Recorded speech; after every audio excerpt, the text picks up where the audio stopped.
Hello, everyone, and welcome to this week's edition of Between the Pot and the Hard Place. I'm Stephen Colton. And I am Chris Kirkpatrick. And it's been a little bit, kind of sporadic here and there. Been going through some stuff, and I don't know. You get those days sometimes, or weeks sometimes, where you got to get things together mentally, I guess, before you can get on track. But we're here. Yeah. We're going to talk about the finale of Superman and Lois, probably like the last leading up to it, and the ending, and all that. It aired like 6 years ago, so we're catching up. Not quite 6 years ago. Not quite 6 years ago. But I know I wanted to play a little video here tonight, and I know you just celebrated a birthday, so happy birthday again. Thank you. It looked like some fun, and if you don't mind, we're going to show something here that Corey had posted, and I asked Corey to send it to me, so I want to play it here. Okay. We've changed the music because of just in case copyright. I don't know. But.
All right, so that was pretty cool. I saw that and I was like, that would be fun to play. Oh, it was quite the experience. I don't know whose idea it was to throw confetti and filled eggs at me.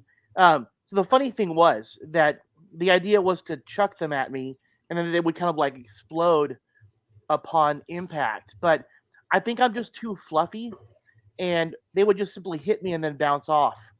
And so they resorted to just kind of taking them and like smashing them on my head, which isn't as fun as it sounds. No, but I mean, yeah, it looked like a lot of fun. I mean, yeah, we had a good time. I was pulling confetti off of my clothes, off of my hat. I took my shirt off that night, and I had confetti all over me. That was definitely an experience. So. It seems like it. And I have a birthday coming up, so I don't know. Maybe I'll find something crazy to do. I'll throw eggs at myself or something. Yeah, there you go. There you go.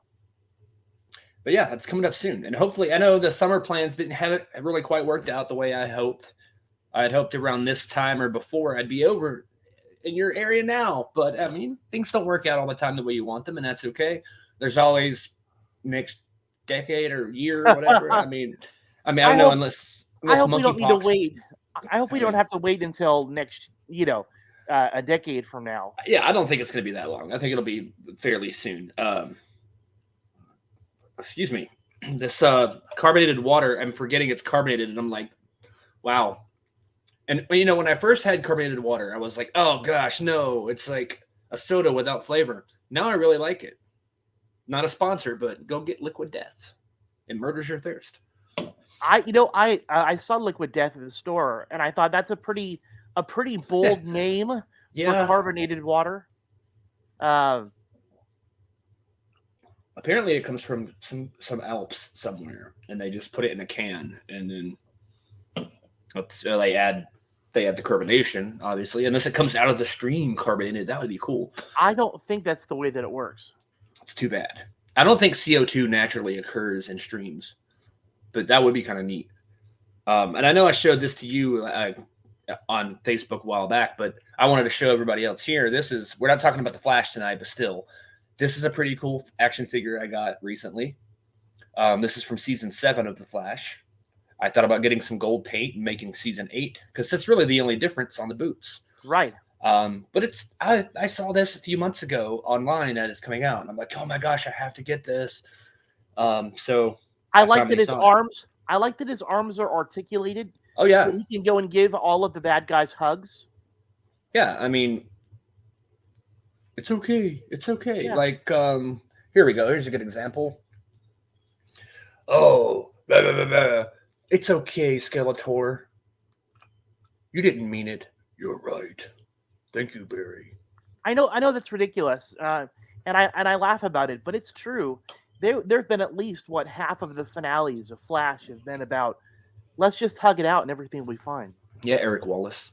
Right. But hey, and I got a bone to pick with Eric Wallace. Oh, really? Not a bone, but more like a question. Hopefully, we can. I don't want to be too mean. I'm not being mean. I'm not all hating on anybody, but I guess we could talk about it for a minute. Like we're gonna focus mostly on Superman and Lois, but Right. we haven't talked about Flash either in a while. So I did want to mention like the end of what was my big bone that I had to pick with him. I forgot. There's just one. There was one thing about season 8 or season 8 ending that really bugged me, but I can't remember what it was now. Maybe it's not that big of a deal. Well, I mean, there were plenty of things to complain about in that season finale. I mean, Power Ranger, Care Bear. Yeah, you know what I mean. That was weird. I mean, it wasn't as bad as the lightsaber battle, I don't think. But it really was exactly the same. At least now Disney doesn't have to sue anybody. No, but it was really very similar. It was either Care Bears or it was Captain Planet. Yeah. Neither of them necessarily should be called upon, by the Flash. There was something that really bugged me about that episode. Not in like a I hate it, never gonna watch it again kind of way, but in just one of those like, oh, that really bugs me kind of ways. But I don't really remember what it is now. I'll have to rewatch the finale again. I recently resubscribed to Netflix to watch the part 2 of Stranger Things, the conclusion, and that's another episode we've got to get into. Gosh, we have so much to talk about. How about that? Stranger Things is huge. And also, I caught the new season of Umbrella Academy recently. So there was a lot to watch on Netflix. Now I'm binge watching Power Rangers. So why?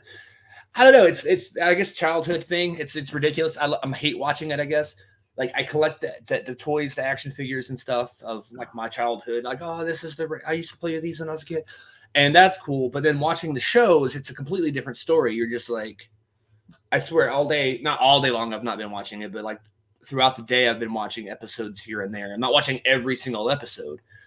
Geez, there were like 60 episodes in their first season, and that's not a joke. There were 60 30-minute episodes in their first season. Yeah. And like 53 in the second season. Later on, they figured out, let's do 20 something a year. But no, like some of the ridiculous moments where like the Green Ranger was like the evil one and they turned good. And it's like, okay, good. And then his powers were gone. And it's like, oh no. And then he became the White Ranger because they magically decided, let's just build a new Ranger. Why didn't you do that from the very beginning?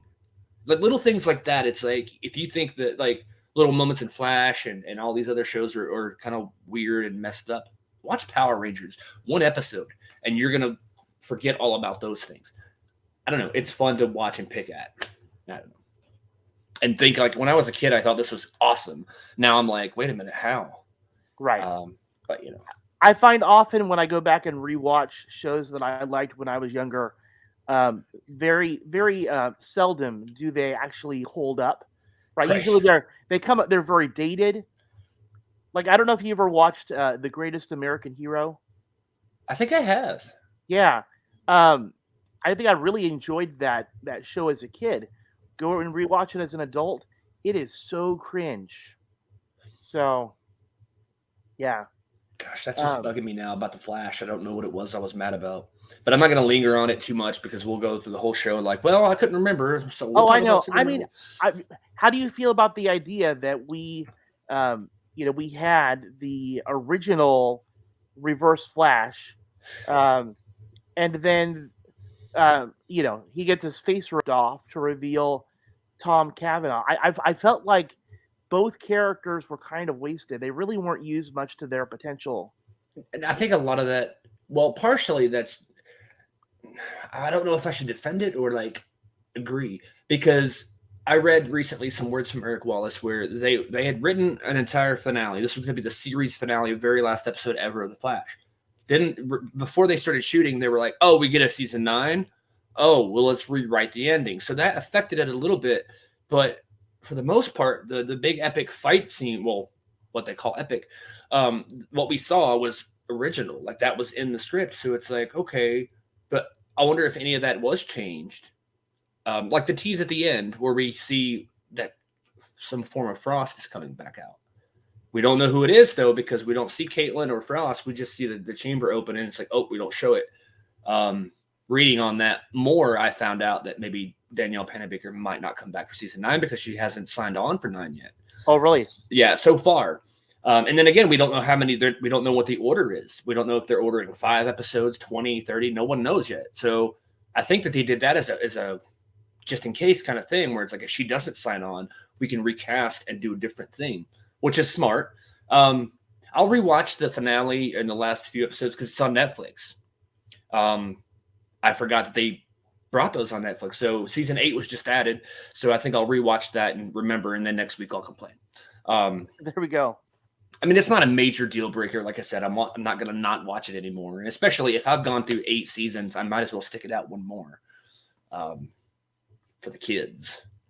I don't know why I said that. I don't have any kids, but you would not know that looking at my house. Maybe you need to get some kids, and that way maybe you can blame it on them. Yeah, like, I had to watch this because of the kids. Right.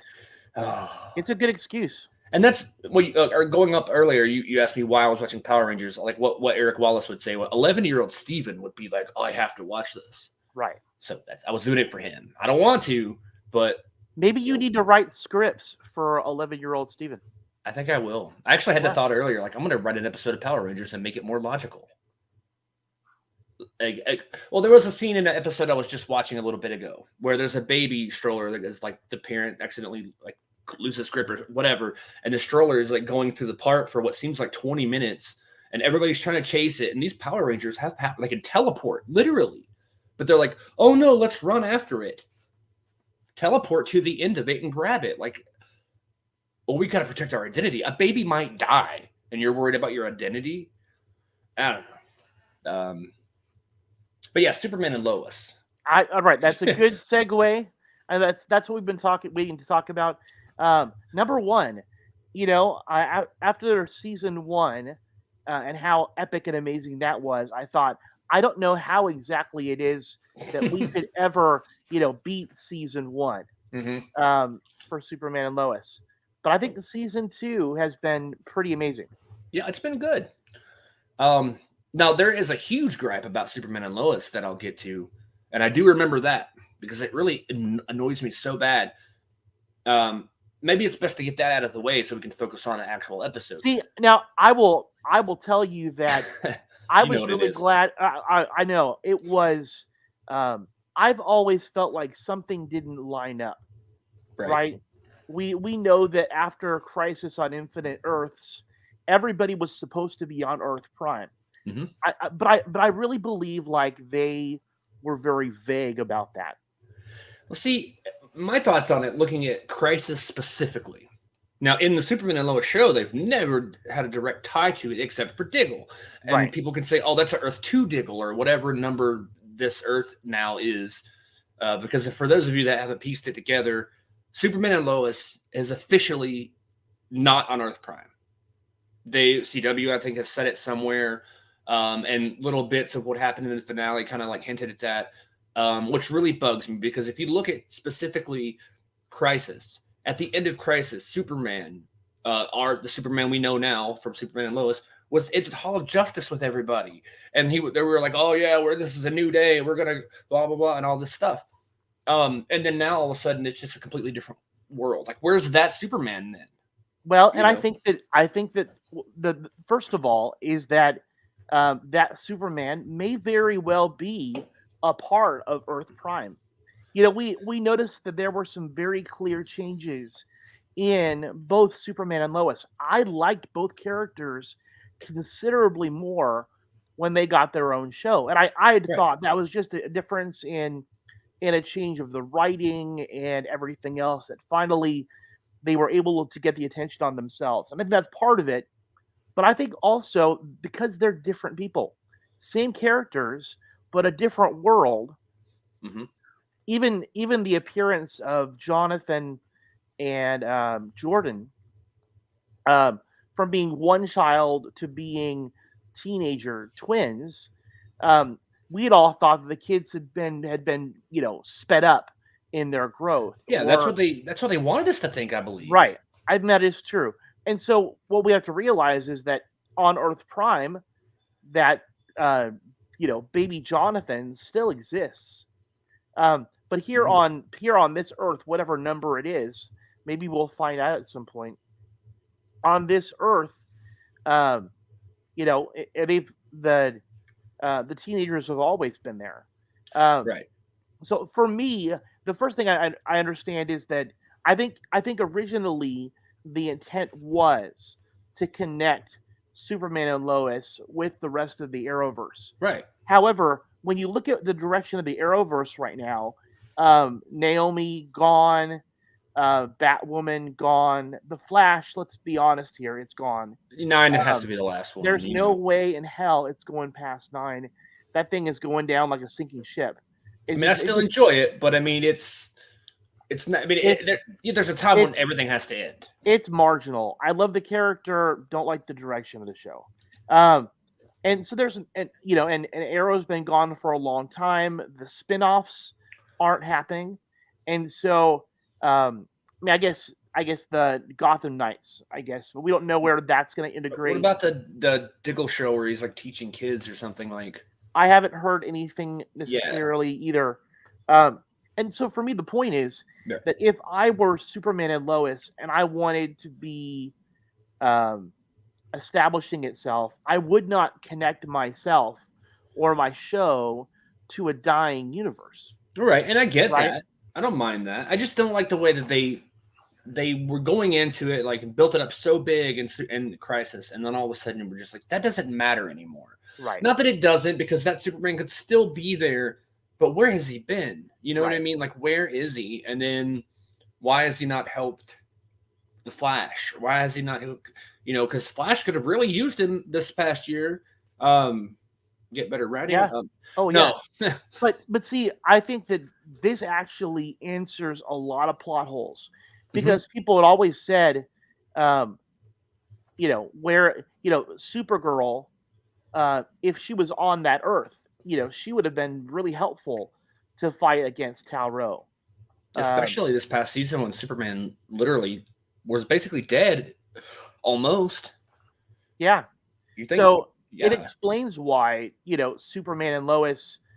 Superman has been up until recently the only hero on the planet, at least that they know about.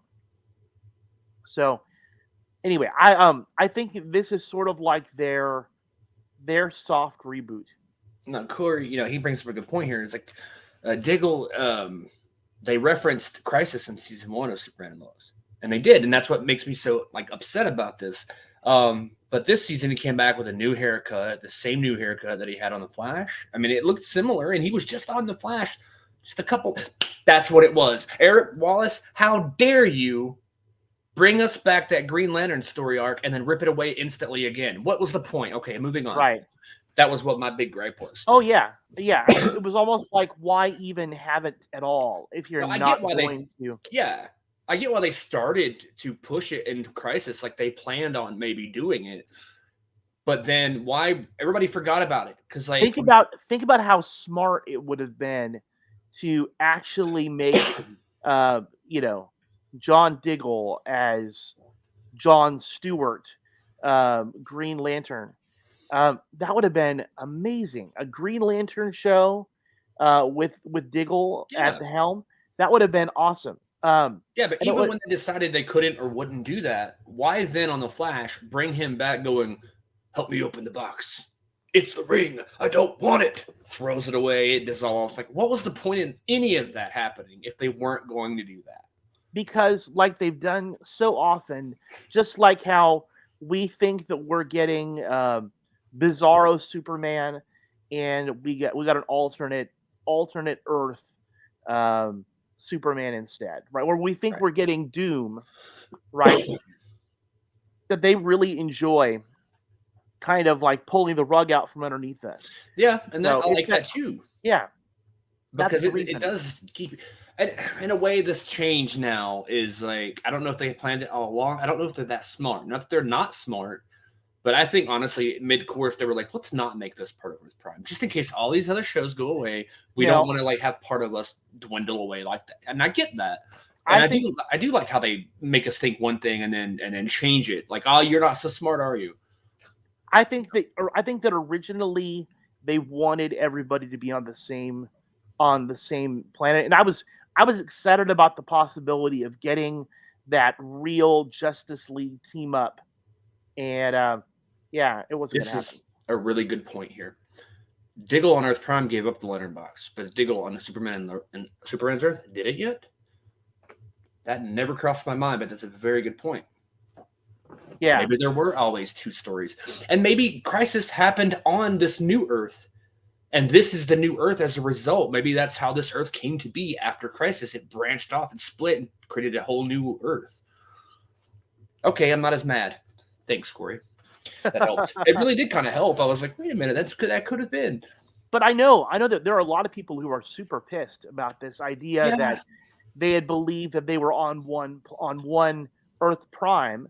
But again, I feel like people have been really mad that that Supergirl hadn't been involved and Flash hadn't been involved.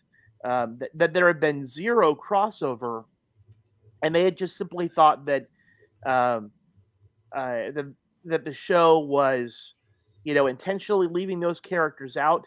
And now we know, okay, so those characters, they're not going to cross over because they're not on the same Earth. Right.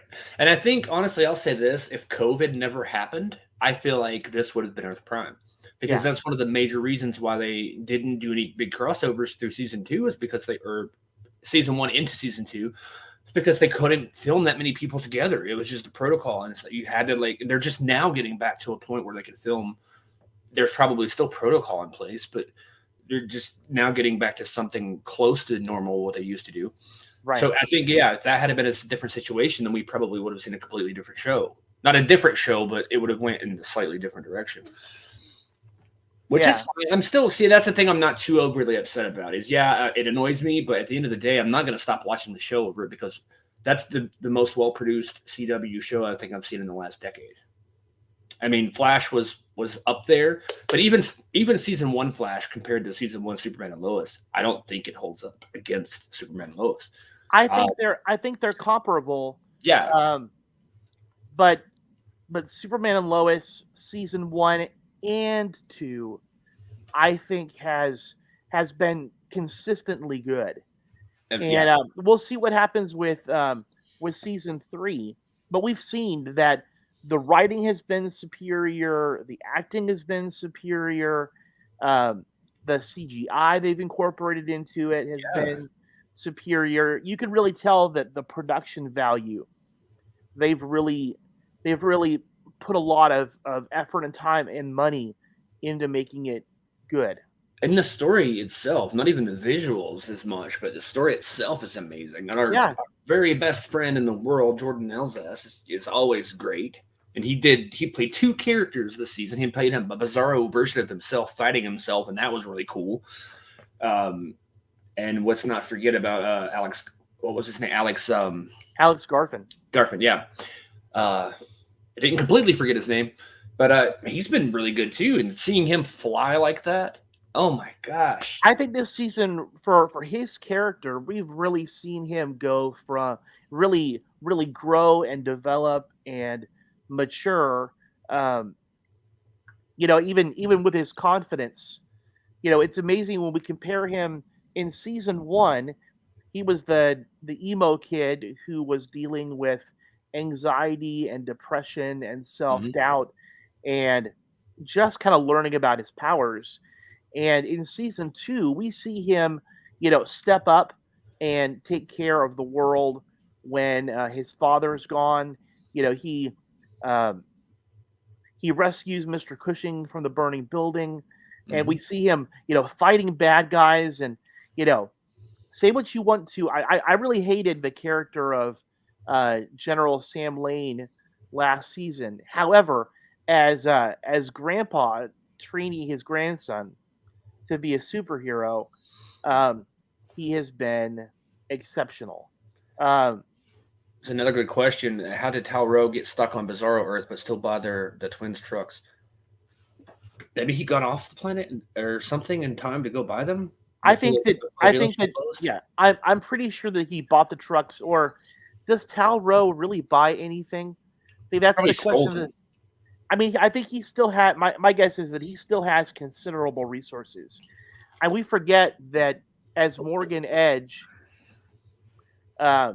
he had purchased the Daily Planet. Hmm. Um, That's true. he had considerable resources. And does he still Um, own it? I don't know.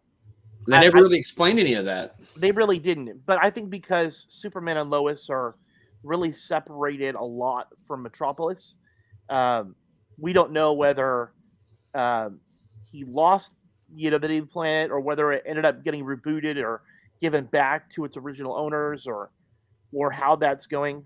Right now, it feels like they're setting up, um, the Smallville Gazette as being the new Daily Planet. And that makes sense. I mean, because it's local, it's the paper there, it's the town they're in, and I still love that small town vibe that they keep going even into the third season.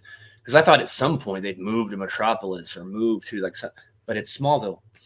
So And what do that's you pretty cool. Yeah, what do you think about this? We right now, the circle of people that know who Superman is, it keeps widening. And Yeah, while it is not yet anywhere close to, um, what it was on the Flash, where every episode he's taking his mask off and telling people who he is, what that happened in the finale too, didn't it? it With did, the what's her name Fast Track. yeah, You're the Flash, like literally every time. Um, I think it's cool. I knew like we talked about this like a long time ago on here that eventually Lana will know. Lana will know, and of course she found out near the end of the season, I guess, like a few episodes out, and then of course her daughter, Sarah, she learns and she's like, "Oh, Jordan, I'm so sorry."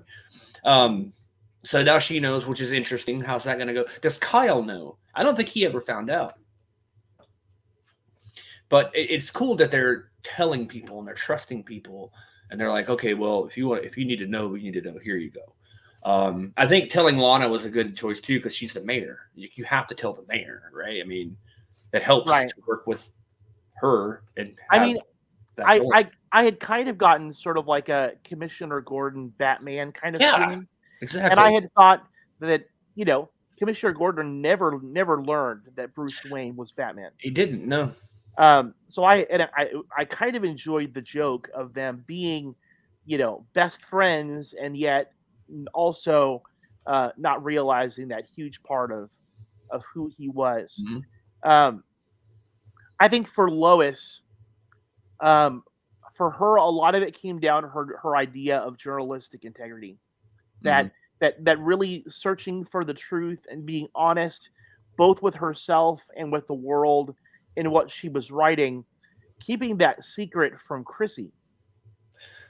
Yeah, she knows now. Um, yeah, I think she realized that in order for her to do what she needed to do, she had to have somebody on the inside that would understand Mhm. that um, that she's got a responsibility to Superman just as much as she does to the newspaper and to the truth, um, and to her family. Um, so I wasn't surprised that she told Chrissy, No, I and wasn't I either. didn't. I think that all of the reveals have been, I think, intentional. The fallout, though, of that. You realize that you consider that for 20 years, the circle of people that knew who Superman was has always been kept super duper small. Yeah, it was like 2 people until, well, I guess in the timeline of the show, Lois and then General Lane, they were like the only 2 that we knew. Even the Well, kids didn't know. we know that Superman's mom Well, yeah, that's knew. true. I mean, aside from her, yeah. Which she Um, died in like the first episode, right? right. That was crazy too. What a way to kick off a new show. Oh my gosh. Um, Yeah, but, it really is. It really is crazy. But I do feel like they've been necessary. right, Um, a lot of the drama from this season and from last season had been around them trying to keep their identities secret and separate, and just realizing that it wasn't working for them, especially not with people that they care about. right. And I'm glad that they haven't. They might do this in the future, but I'm glad they haven't yet had someone to go, I figured it out on my own, because that always kind of annoys me. Like looking back at the Smallville series, so many people just figured it out. And it's like, if you can figure it out, anybody could figure it out, right? And so it's like, okay, it makes sense that they have to tell them. Um, and yeah, that's a good point. There's a Pete in that universe. He mentions Pete. You don't see Pete. You've never seen Pete in this show, but he's been mentioned. So Samuel L. Jackson is Pete. Right, right.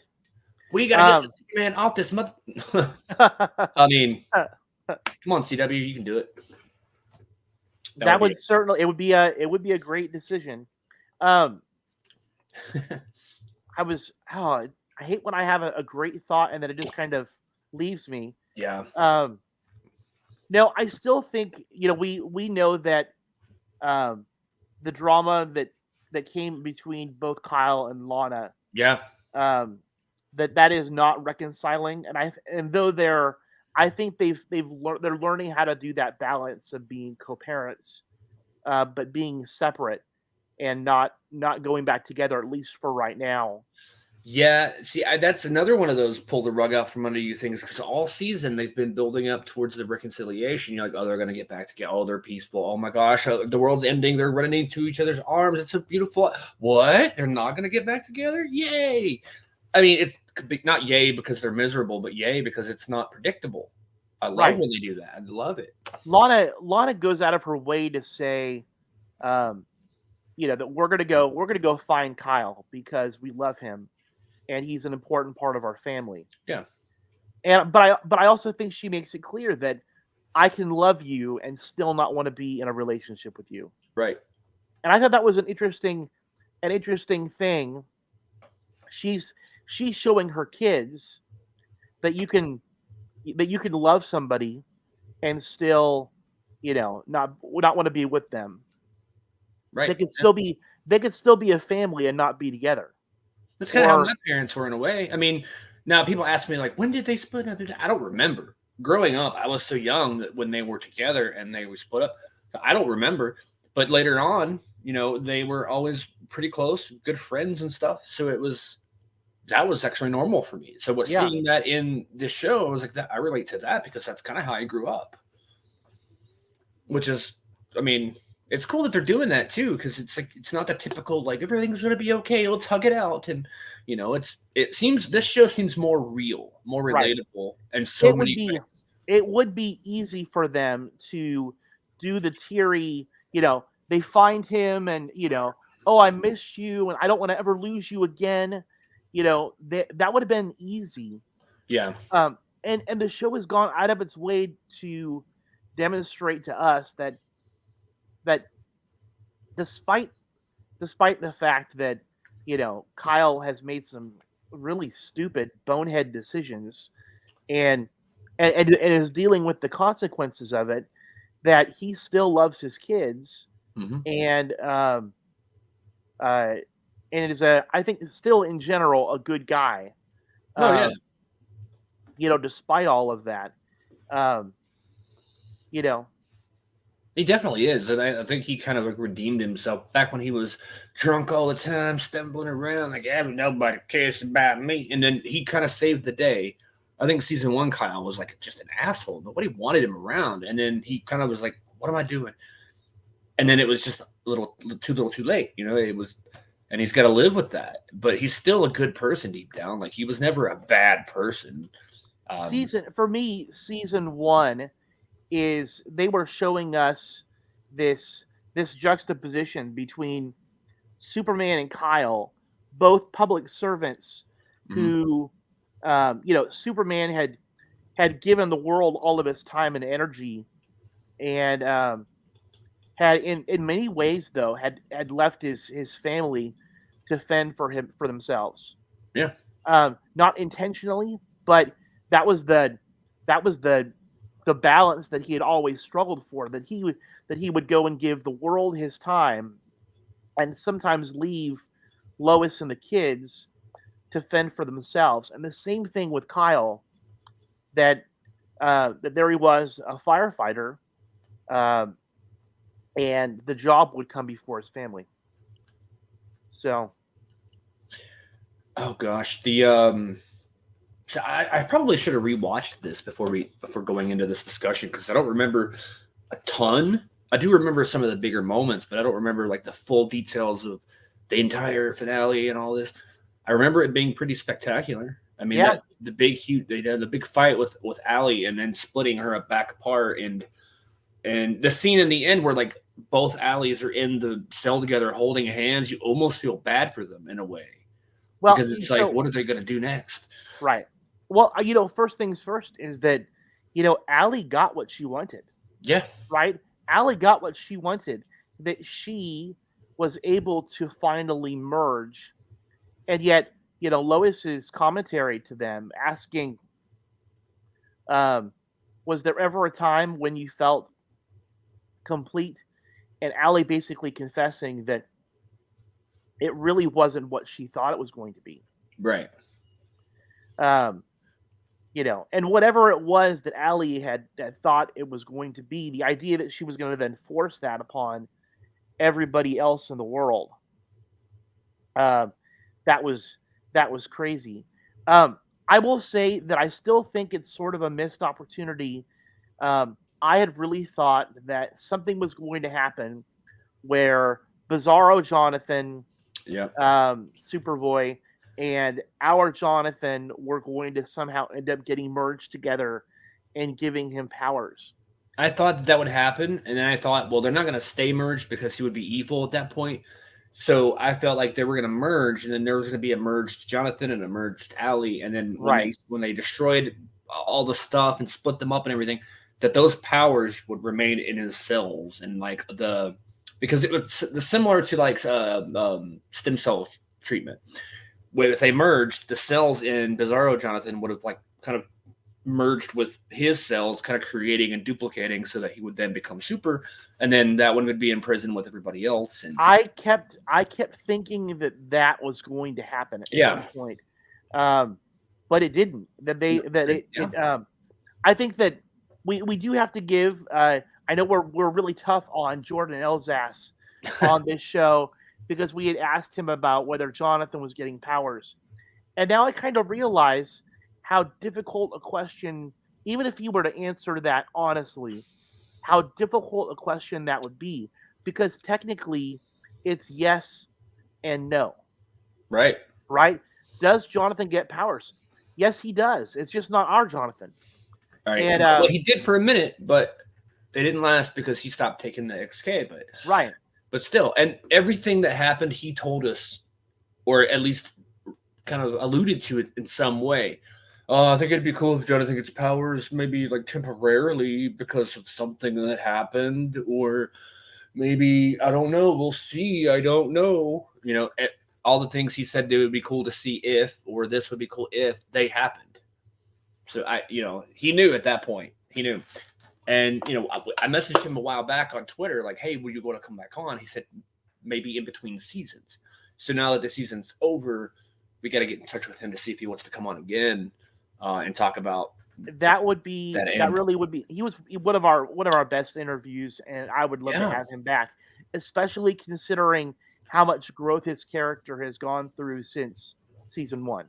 So coming in and out of the powers, and we can finally like point at him and say, "Look, you lied to us. Even when you said if you knew you wouldn't tell us, you didn't tell us, and you knew. Shame." And then he'll so cry, and then I know I will. There are I feel like what they've done with our Jonathan. We see the Bizarro Jonathan develop powers and really become a villain Mhm. on the alternate Earth. Um, and I think it's funny how they play with this idea of why Superman and Lois on our Earth um, have kept their personal lives private and then let Superman have his secret identity. Because on the Bizarro world, there is no secret identity, No, they just right? go around and tell everybody like, "Hey." Yeah, he is Kal-El, Superman, and everybody knows who his family is. And we see that living their life in public like celebrities has destroyed them.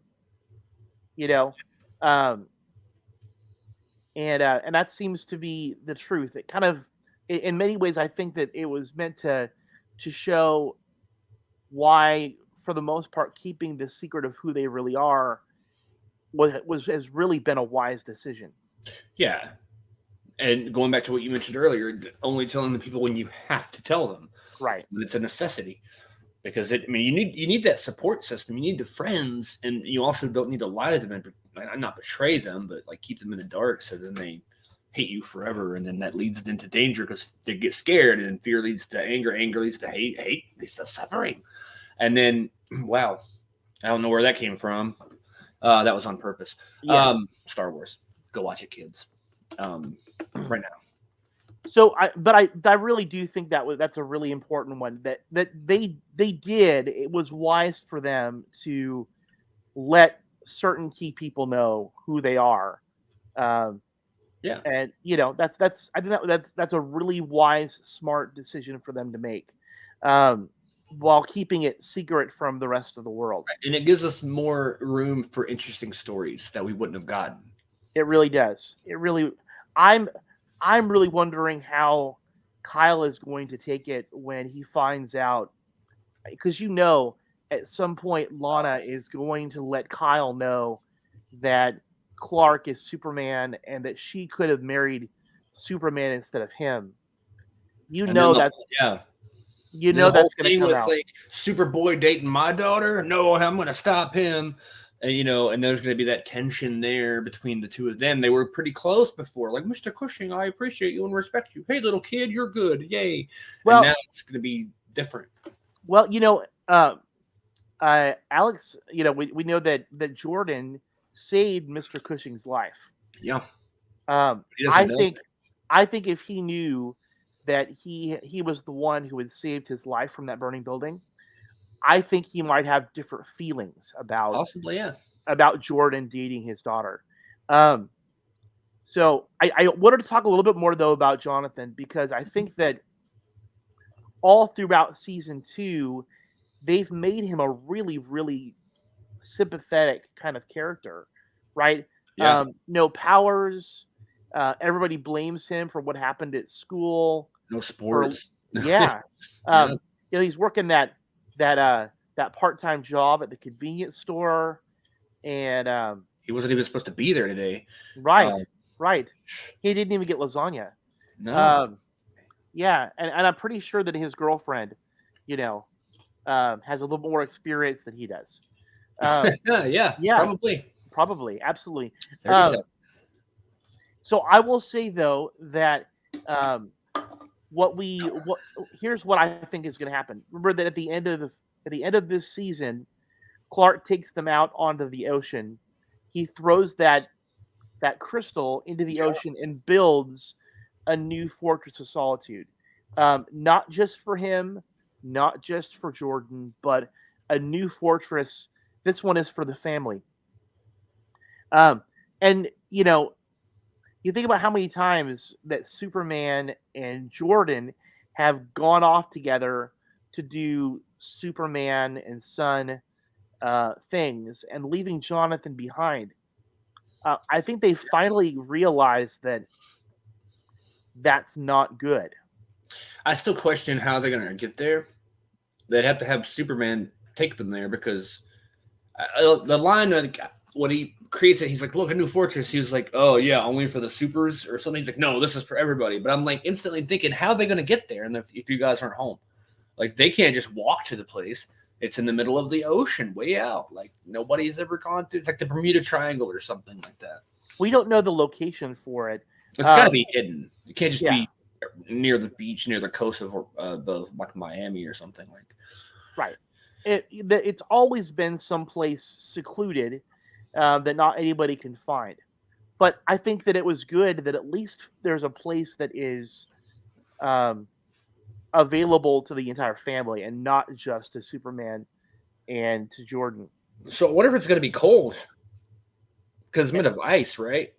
It's made of crystal. Well, that's true. That is true. It's always just been in an Arctic area. Right. It looks like ice, but we know that it's a crystal. That's true.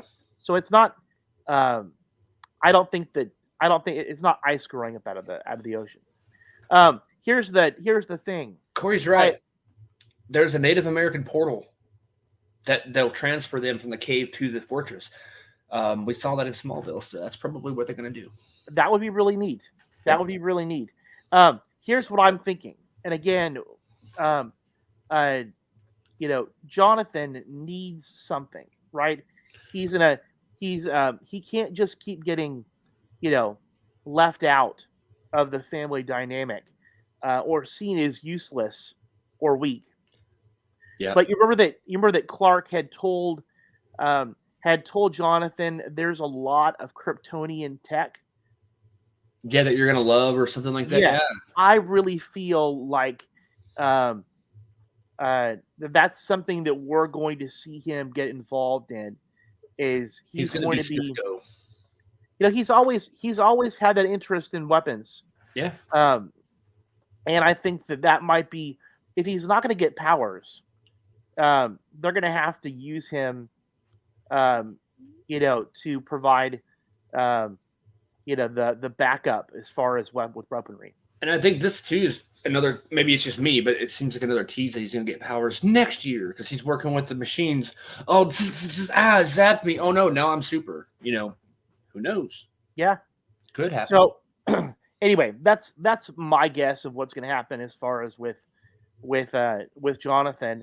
And I think that as far as his character development goes, that's something that he really needs. Yeah, he needs a purpose for sure. Yeah. Everybody just about, except for him, really has had some sort of purpose. Even the side characters, right. Not all of them, but some of them. So I think he definitely needs it. I want to see him involved in more, not just for story-wise, but to see him be more active. Because in his scenes, it's mostly like, he went that way, or like, Jonathan, go to your room. But I don't want to. Okay. Are you going to tell mom and dad no? And he speeds away like, and starts bouncing a ball in his room while his brother's off saving the world. Like, that's depressing. I think it must have been fun, though, for him to play both characters. Oh, yeah. That part was amazing.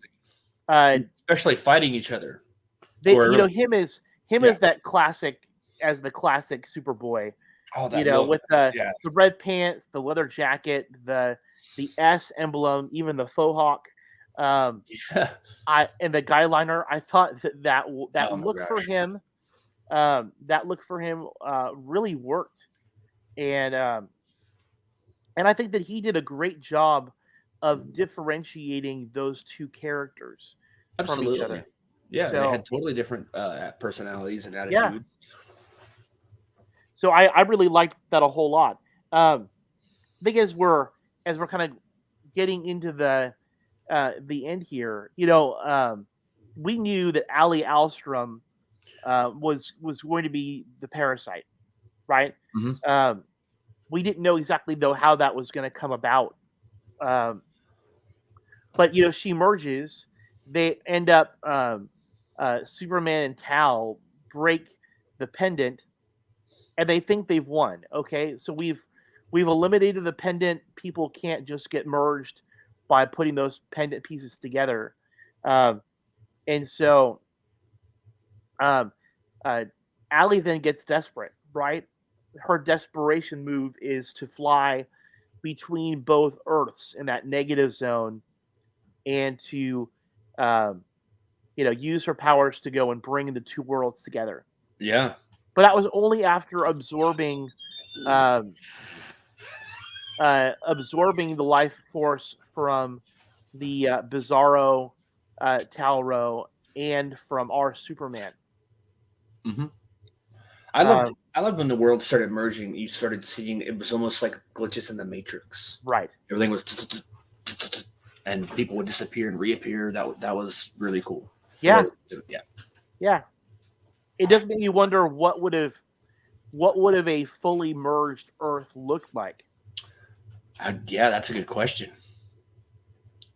I mean, I guess it would have been the same as like I would have imagined that the Bizarro world would have just taken over. Like I don't even know why they had to merge. I guess they had to merge their worlds because they couldn't individually go to everybody and merge them. So I guess that was the quickest way to do it. But you could have went to. I guess they. Well, no, they didn't. I was gonna say they could kill everybody on the regular Earth, but then they couldn't because then it defeats the whole purpose. But it just looked so cool. It really did. I loved the effect of it, um, just in the chaos that it was causing. Yeah, Um, it reminded me a little bit, but in a better way than going back to Smallville yet again. In the Smallville series finale, Apocalypse was actually crashing into Earth, and Superman, finally becoming Superman, flies up and just pushes it out of the way. And that's not this is exactly what we got with Superman and Lois, but it was that impending doom of like this thing happening, and everybody's like, "Oh, we're gonna die," and it was really cool right. to see that. There was definitely that moment in there where I know that we were all trying to figure out how are they going to resolve this. Yeah. Superman had been drained of his powers. Um, it seemed like they were going to have to let other people essentially go and fight. Yeah. And so we see both John Henry and Natalie step up. Natalie having a suit of her own. Oh yeah. That John had even admits is superior to his own. So I look forward to seeing both of them fighting alongside Superman. How crazy was the Together. emotion there with those two when they both thought they were gonna die and they were like, "Oh, I love you," and like this, you were just so sure that they were gonna die. Like even the audience were like, "Yep, they're gone," and then they survived. You're like, "Oh." It's like that show loves doing that to us. Yeah, and that keeps really you on your toes as a fan. But the biggest moment we haven't talked about yet was when he just pretty much tells was it John Henry, like, throw me into the sun, right. and he goes and oh my gosh. Yeah, I mean, again, that was a big risk. His powers may not have remanifested. Yeah, he may not have. Yeah, and it looked like that even then it came really darn close to doing that. That it was just the kickstart that he needed for his powers to reboot, reboot and supercharge. And we ended up seeing one of those. If you remember the Christopher Reeves Superman, where there's the earthquake and Lois dies, and Superman flies around the Earth and rewinds time to save her. I mean, he does one of those moves, and then he does that. There's been some talk about it, whether it was just simply a super punch, or whether he had done like a super solar flare. Whatever it was, it knocked the two worlds apart. Right. Yeah. That moment though, when it came out of the comic, basically. Yeah. And it's that explosion, that like solar, like boom, and then there he is, and it's just like I love when they're able to do things like that. these shots of like that they're just pulled right off the pages and like thrown at your face. They were, and the way that they filmed that scene. Oh, I mean, they slowed it down. They allowed it to be as epic as it was meant to be, and that was pretty amazing. it was. I mean, it was. That show blows me away every single time. I mean, they might have a few episodes here and there where they're like, "Oh, okay, this is." I think season 2 earlier on somewhere might have had a couple of those episodes, but they didn't stay down very long. No, Not no, long at all. And every show is going to have some of that. You know, we're going to have a little bit. I know what the Flash was trying to do when they did that whole graphic novel concept, where like 2 or 3 different story arcs in one season.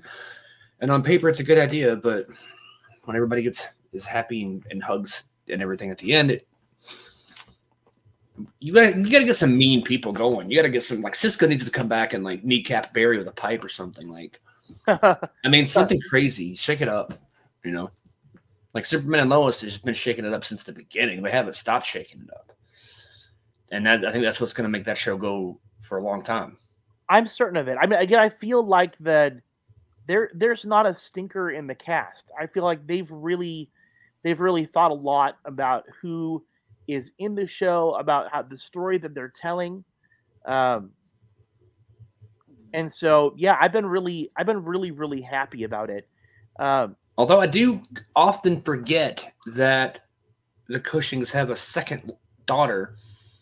I swear it's like Judy Winslow. One day that kid's going to not be there at all and no one's going to remember it. Right. I mean, yeah, I mean, I think that unfortunately that the second daughter is not, she's not a real big part of the show. Not really. If you had to say for this season about who you think is maybe the 1 or 2 characters you think are the real standouts for this season, who do you think? I think automatically you can't pick Superman because, like, obviously Superman.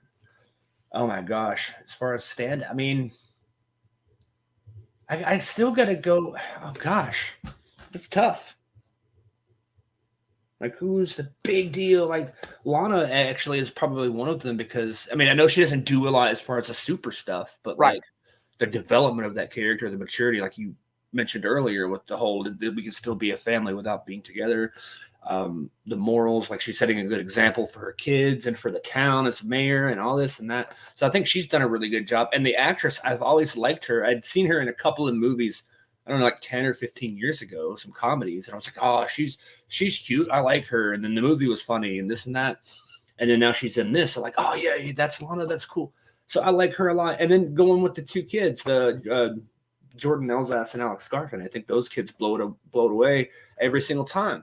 They get better and better, and as young as they are, and that's what really surprised me about Jordan when we spoke to him before, was how like smart he was at only like 19, 20 years old. Yeah, I agree.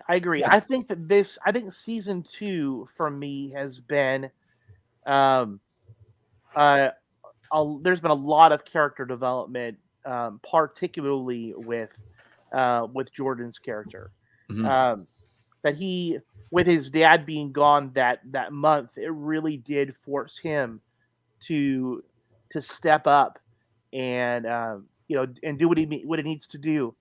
I love Bitsie Tulloch as Lois Lane. Oh yeah, I think she's fantastic. She has that crazy mom energy, if you know what I'm saying. mm-hmm. You know, she's the mother you don't want to mess with. And it's funny to me that that with Jonathan, Jonathan does not challenge his mother. When Lois says something to Jonathan, Jonathan just jumps to it. He doesn't argue or fight back, right? But we see the complete opposite when Lois tries to go after Jordan, that Jordan will stand up to her. And I kind of felt there were a couple of times where Jordan was almost being disrespectful to her. Yeah. But she was basically saying, I don't want you to do this. And, and Jordan's like, you can't tell me what to do. I'm the one with powers. Yeah. And I was like, oh, shoot. Um, Mm-hmm. I think that might have been around the time where he was going to give Sarah that note, and she was like, you cannot do it. And then there was that big thing, and I'm like, I like this. Clark is gone. They don't know where he is. They're worried that he's dead, and he's been going out and playing Superman. Yeah, that's right.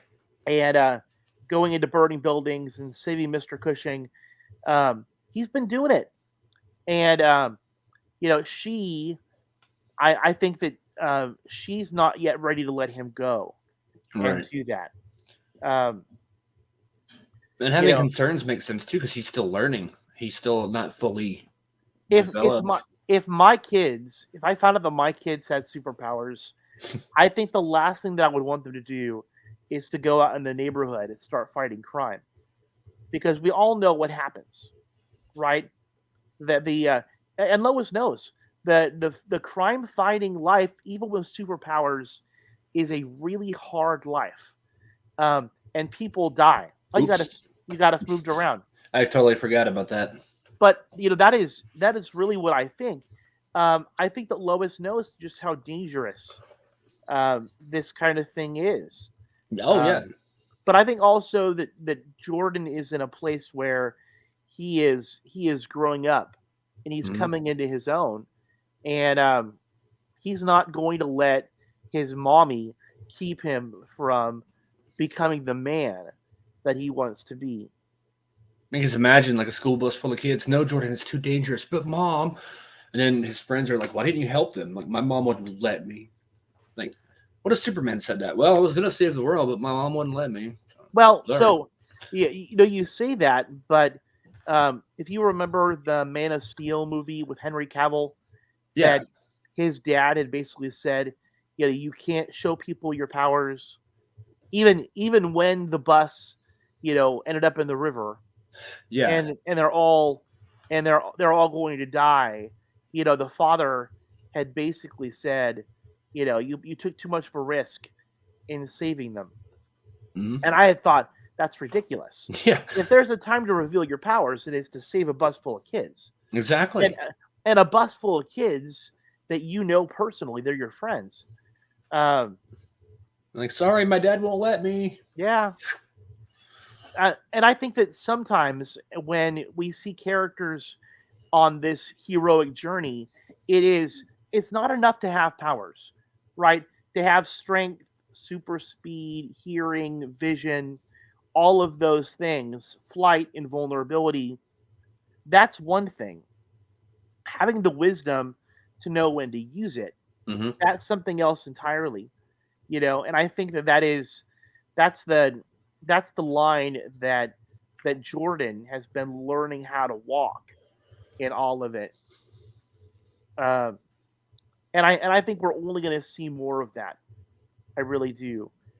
It does look like the relationship between he and Sarah has warmed up. At the end, Sarah knows that he has powers, and the reason why he has always been ducking in and out and not available is because of that. Exactly, yeah. I'm just waiting for that cringy storyline where his parents have that talk with him about being with a girl and his powers. Like, it's gonna happen. Yeah. It would not surprise me at all. I think the other part of it is they still have not resolved the issue of Sarah and the girl she kissed at camp. And to me, that was a really odd storyline of all the things that happened in the season. The idea that she would kiss this girl at camp, and then she would want her boyfriend to meet the girl for dinner. Like, why? I mean, that would just be really awkward. And then got upset because he was not comfortable with it. Like, yeah. How? That would be really strange. Yeah, I wouldn't want to be with that girl either. Yeah. At all. I'd be like, no, it's tough, but I'm sorry, but I can't do this. I'm the one with powers. That's how I would end that. So I think that's going to make, again, I don't think that storyline is over. I think that No. is still going to be present. Um, you know, and maybe Sarah needs to kind of make up her mind about what she wants. So Mm-hmm. we'll see what happens in season 3. Yeah, whenever that comes out, September or something, maybe. I don't know. So we don't really know what season 3 looks like, considering that um, Morgan Edge is out of prison and he's in the Bizarro world, um, and Ali Alstrom is locked up and separate. Um, it does make me wonder who they're going to set up to be the bad guy for the next season. Who are you thinking they might bring up? I mean, they kind of teased a little bit, I guess, didn't they? Or no? No, they didn't really tease a lot, I guess. They kind of had most of that stuff for. I guess Allie could come back at some point, because they were, both of them were still in that prison together. So eventually they're gonna have something with her. I don't think she'll be the main bad guy this next season, because if that were the case, then she would have just escaped or something. But I don't think she's done yet, because they would have killed her off. I think they're gonna definitely, no matter who they put out there, they're gonna make us think it's somebody else. Right. I think there's gonna be a Luther storyline where it's like, oh, Lex is back, but it's gonna be Lex Smith or something, or whatever. Even though I love how they did that with Doomsday, down to the costume and everything. Buried deep underground, comes out, the mask starts ripping away more and more, and then boom, it's somebody else. I'm really hoping for a Lex Luthor. I think that Lex Luthor and Brainiac. Brainiac would be good. I think those are both storylines that they're too big for them to not end up bringing up. What's the guy's name in Smallville? He played Brainiac in Smallville. He would be good to be on that show. Not necessarily being Brainiac, because he was already a Brainiac on Smallville, but like having that guy is James something, right? Or something like that. I don't remember. I could see his face, but I can't think of his name right off. But if you watched Smallville and you saw Brainiac, you knew him. So, yes, thank you. James Marsters, something like that. Yeah, that guy's amazing. He's such a good evil bad guy. Yeah. So having him in any kind of role would be amazing on Superman and Lois. And I've been hearing rumors that they might be trying to get some Smallville actors. Maybe not to play those characters, like, oh, look at me, I'm Tom Welling, I'm Clark Kent too. Come here, let's go hang out. I've always loved the continuity that they've had between trying to find characters from previous shows that they integrate into the other ones, right? So I've always loved that. Anyway, that's sort of my daydream. I think that at season 3 they're going to need to have something big. They are like Lex Luthor or a Bizarro, not a Bizarro, but a Brainiac, or they can't go all the way up to the one extreme and say, let's bring in Darkseid, or let's bring, you're not gonna go that extreme with it. Darkseid is one that you kind of save for like season 5 or the end of the series. Exactly, something epic, cataclysmic, that this is going to be the end of everything. I mean, I think they should do the when they know they're going to be at the end, even if it's season 4, say season 4 is their last season, they get this next season 3 and then one more. Even if it's that early, have Darkseid. Smallville ended with Darkseid. Even though we didn't see a fully formed Darkseid running around fighting, he was the presence that was lingering the entire 10th season. Right. So that's an end. That is the end. With the Omega symbol and everything, it's the Omega is the end. But yeah, I can't stop thinking about a Lex Luthor of some kind. Now, if they bring John Cryer back as a different Lex Luthor, okay, he did a good job. Would I love to see Michael Rosenbaum come in and be Lex Luthor for a season? Absolutely. Will it happen? Probably not. But it would be cool. Yeah. I don't know if they'll go to Lex Luthor. But that would be my pick. If I could choose like the next villain, would be Lex Luthor. Yeah, or I really, Brainiac and Lex Luthor kind of combination. I did really feel like they had built up Morgan Edge to be sort of a Lex Luthor kind of character. Yeah, and then ultimately tease another one where it's like, okay, this feels, especially, it had more of a Smallville vibe again, because in Smallville in the first season, like Lex Luthor's dad puts him in Smallville as a punishment. He opens up a manure plant or whatever it is, and he's like, "Arg!" And then he has to address the city sometimes, and then people hate him, and like, it really did have that vibe to it. The other Earths eradicated Kryptonians. It's hard to predict what they're going to do, and that's the good thing about this show. Right. I would love to sit here and say, like, I know exactly who they're going to take in and bring out for the villain. They're going to, but I have no clue, and I love not having any clue. It drives me crazy because I want to know more, but I love going in fresh and never knowing what's going to happen. And I found out too. This it's not related to the show, but it's related to Smallville. I think starting this Wednesday. If anybody out there likes podcasts, well, if you do, if you don't, you probably wouldn't be watching this one. Exactly. But no, they're coming out with a Smallville rewatch podcast with Tom Welling and Michael Rosenbaum, and the two of them are going to sit down and discuss each episode by episode, starting this Wednesday, I think. And it's called Talkville, and I was super excited about that, so I wanted to tell other people that might not know. And that would be cool. And what a good time to do it too. It's like Superman and Lois is getting going, and they're doing good. And it's like, let's bring this podcast out and talk about it. And and how often do you get to see the two major stars of Smallville sit down and talk together about it? So it's a smart idea. Great. I've already subscribed to their podcast on.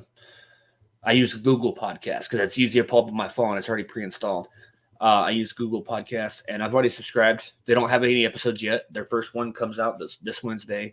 They have a 3-minute like preview teaser on there where it has clips of kind of their discussions, and it's kind of like us sitting here talking about these other shows, but it's them talking about them in the same way. So I'm excited for that. Nice. And that's coming out. Yeah, it's going to be every Wednesday, I believe, that they post a new one. Well, that's cool. Yeah, I feel like we have covered Superman and Lois season 2. Hopefully, you guys out there enjoyed it as much as we did, and I thought it was fantastic. How would you rate, if you were out of 10? What would you rate Superman and Lois season 2? I'd have to go with at least a 9, because there's never going to be a perfect season of anything. There's always going to be like, they could have done this. I think had Diggle not been involved at all, it probably would have been a 10, because that just brought more confusion to me. Like, what are they going to do with Diggle now that it's not really Earth Prime? And is there a different Diggle? Why was he never mentioned before? How did he reference Crisis? It's Savitar all over again, but maybe not quite as bad. But I think that it doesn't really hurt the show, because they could always spin it in another way. Like, oh, this is another Diggle or whatever. But I would say overall 9. Yeah, I felt like shoehorning David, as much as I love David Ramsey. Yeah. And I think seeing him step into the directorial role, I think has been fantastic. But shoehorning in that character into all of these CW shows, when there's been no payoff at all for doing it, it was really kind of a wasted effort. Mm-hmm. They didn't need to do it. And none of it mattered anyway, because apparently it's not even on the same Earth. Yeah. But Diggle could have been jumping between Earths, though. He could have been doing that. No, I don't think that's what it is. I think they intentionally wanted to mislead us and make us think that it was the same Diggle going to each of the different superheroes,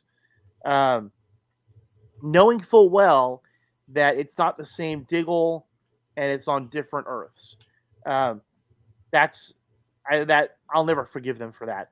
I think that doesn't make sense. Especially because starting out, they didn't plan that. They didn't. There's no way. And then all of a sudden, they're like, well, this works better, so let's change our minds and do it this way instead. Yeah.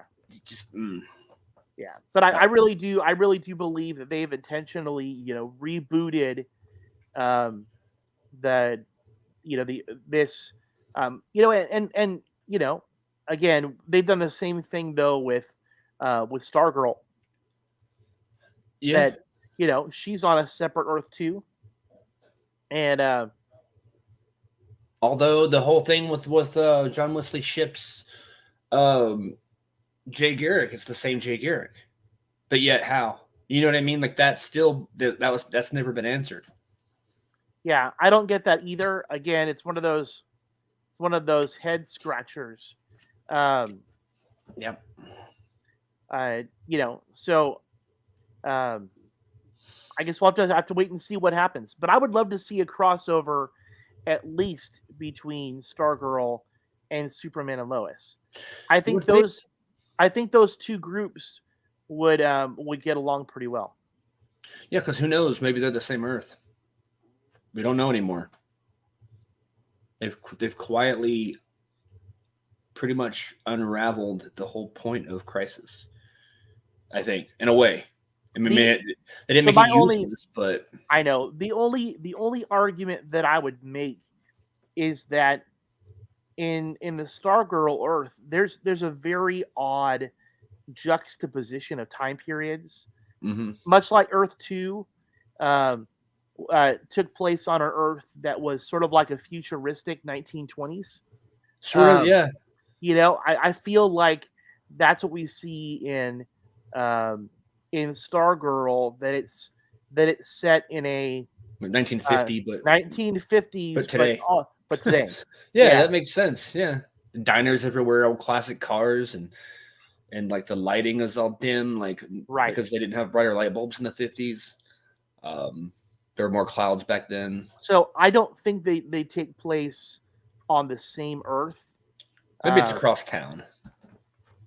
Again, I think that Sam Lane would have been familiar with the Justice Society. They were secret ops. They were pretty public team. Yeah, they were. Anyway, I think we've done a good job of covering this stuff. If you're watching this and you haven't yet subscribed to us on YouTube, make sure that you go ahead and do that.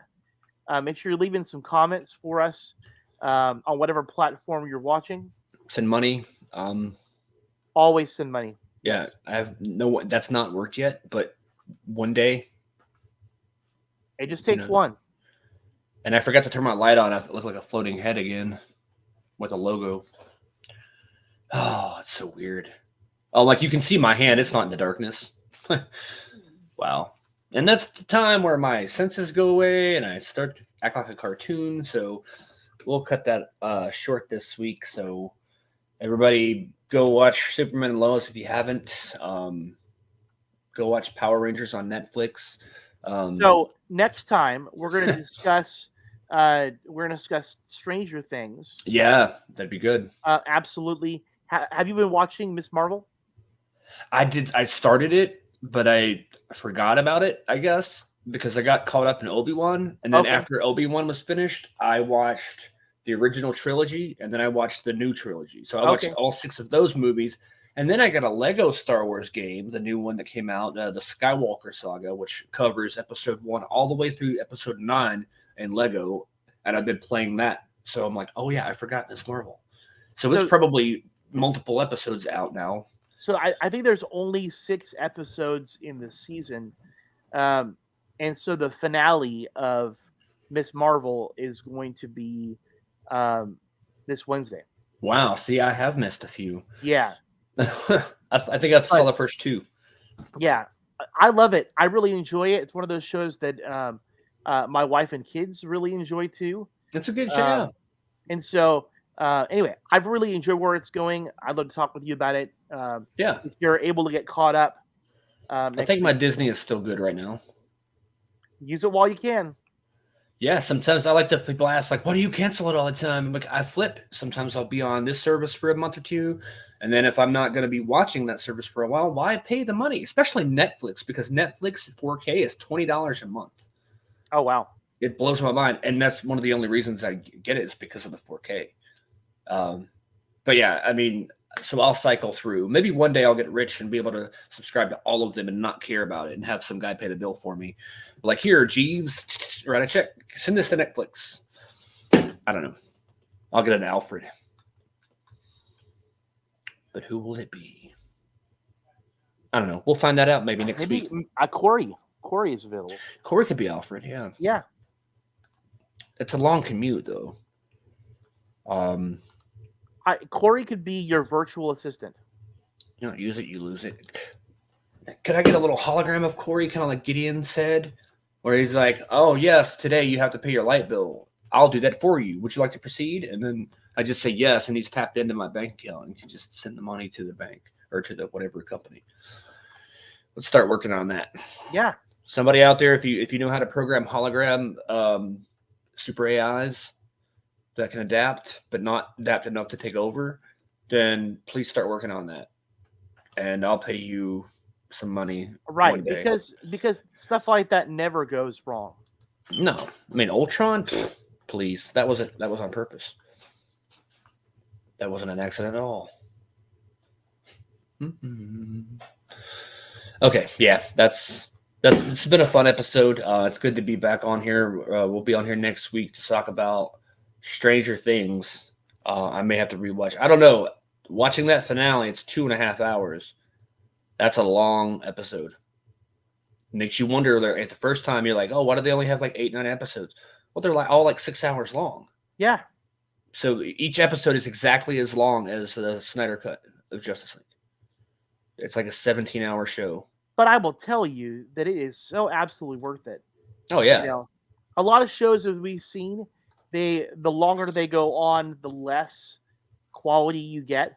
Mm-hmm. It seems like they just drop off. They're like, what are we going to write about now? But Stranger Things, it keeps getting better and better and better and better. It really does. And they've only got one more season. Season 5. They made it really clear that 5 is going to be it.